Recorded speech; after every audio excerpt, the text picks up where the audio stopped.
জাদুর সোনা ও রূপার পরীর দেশ। এক ছিল এক আশ্চর্য দেশ, যেখানে ঝলমলে সোনার আলোয় ভাসত আকাশ, আর রূপর জ্যোৎস্নায় ঝলমল করত নদী।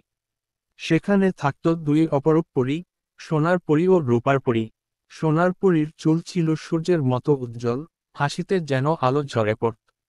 সে যখন আকাশে উড়ত, তখন পৃথিবীতে স্বর্ণরশ্মির বৃষ্টি ঝরত। আর রূপার পরী, তার ডানায় ছিল চাঁদের কোমল জ্যোৎস্না, তার স্পর্শে নদীর জল রূপোর মতো চকচক করত। এই জাদুর দেশে দুঃখ কষ্ট ছিল না। সবাই সুখে থাকত, কারণ দুই পরী তাদের ভালোবাসায় আগলে রাখত। কিন্তু একদিন এক ভয়ঙ্কর ছায়ার আগমন ঘটল।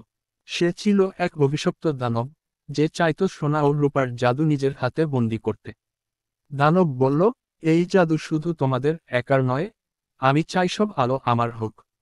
সে এক শক্তিশালী ঝড় তুলল, যাতে সোনার পরীর আলো নিভে যায় ও রূপার পরীর জ্যোৎস্না ম্লান হয়ে পড়ে। কিন্তু পরীরা ভয় পেল না। তারা একে অপরের হাত ধরল, তাদের হৃদয়ের শক্তি একসাথে মিলিয়ে দিল। তখনই এক বিস্ময়কর ঘটনা ঘটল। সোনার আলো ও রূপার জ্যোৎস্না একসাথে মিশে গিয়ে এক বিশাল শক্তিতে রূপ নিল।